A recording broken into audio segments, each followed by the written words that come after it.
most dangerous or problematic issue that theologically conservative Christians hold to? Now, I'm talking about an issue or a position, not a person, a movement, or a party. Well, that's... I think probably the most dangerous thing about that belief structure, or kind of... Okay, so the belief in something that... the belief that something is true, that which cannot be demonstrated to be true. I see that as a very...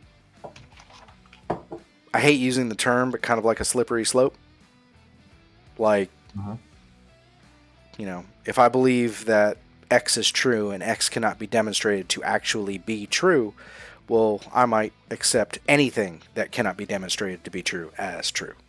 So that's my short nutshell answer to that. I don't have a particular position that represents all that.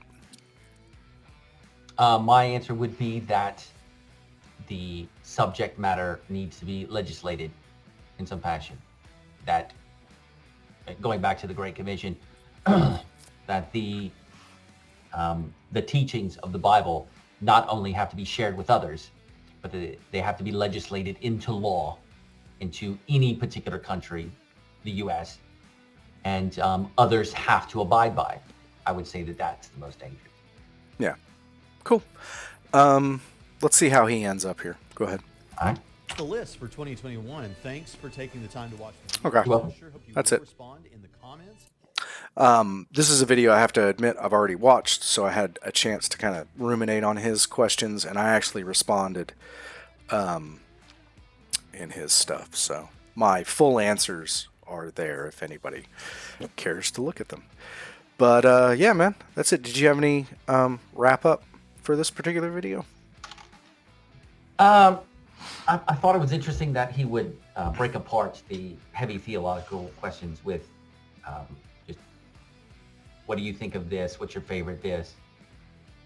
And that goes back to some of the previous videos we watched where they started off with getting to know you, and then get you with the gotchas after. Well, this guy seems, I don't know, I have an easier time considering that these are not, or accepting that maybe these are not gotchas, and for some reason... No, I'm not saying that this one's a gotcha because there's no gotcha, but it just reminded me of those other videos that happen to have a gotcha, but also asked questions that weren't directly associated with spirituality. I kind of liked that it wasn't all about theology, that it was, hey, what's your preference on this completely unrelated thing?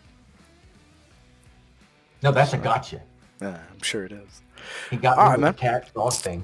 Yeah, I really kind of enjoyed this, and I might look to, what was this, Trinity Radio? I might look to Trinity Radio for some future videos for us to respond to, because I really kind of like this one. Guy. I bet we would get along fairly well. Swimmingly. Ooh. All right, buddy. That's it for today, and I'll catch you next time, yeah? Thanks for having me, buddy. Enjoy yourself. We got 3 sincere questions for atheists. How are you doing? I'm still alive and kicking. Fantastic. You can't see it because my legs are, down there.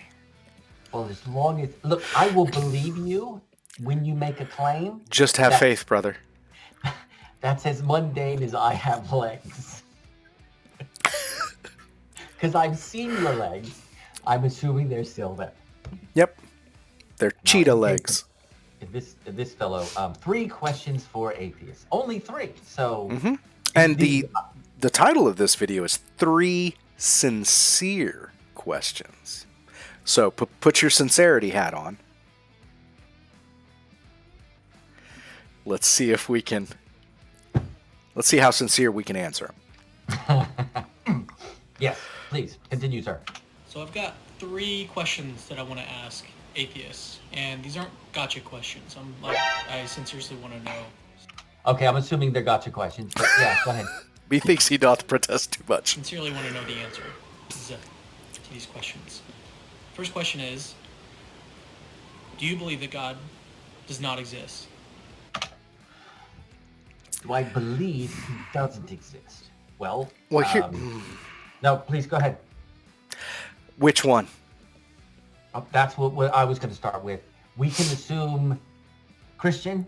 Let's go Abrahamic. Let's go Abrahamic. That covers Judaism, Islam, Mormonism, Christianity, Catholicism. Am I forgetting one? All the biggies. Yeah.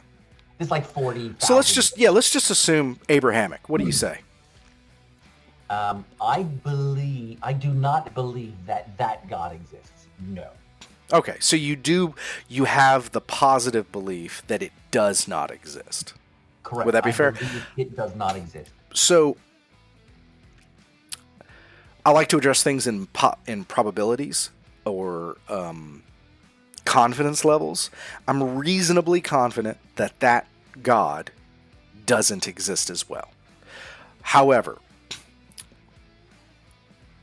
no, that's enough. I'm reasonably confident that based on all the descriptions I've ever been presented with or read / researched,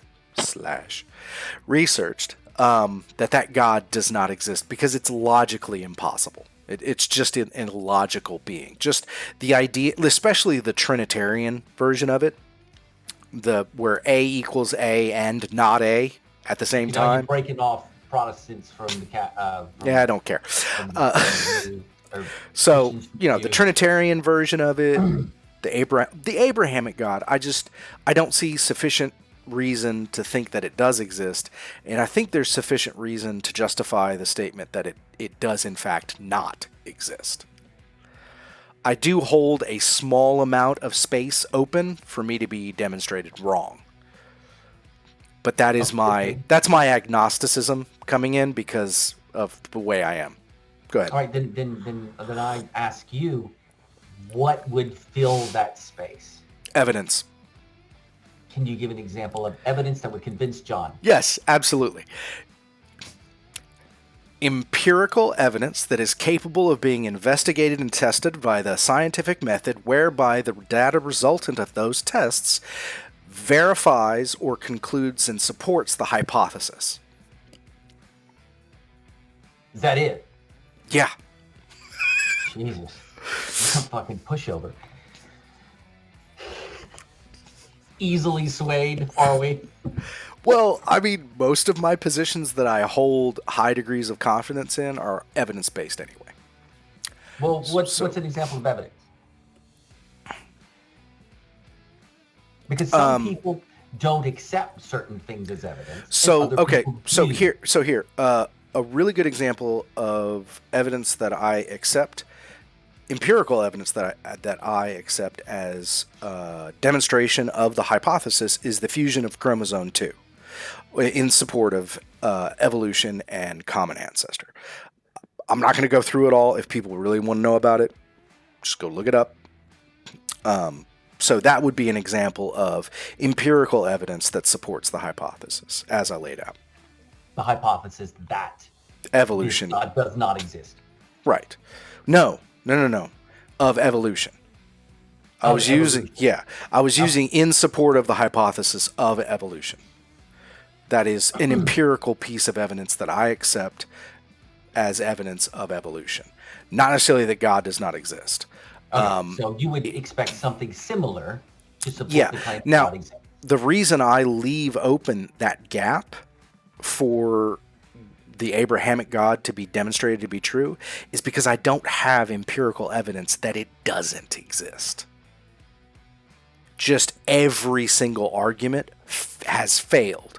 It has a fallacy at the root, or it is presuppositions beyond the necessary presuppositions we need to function in reality.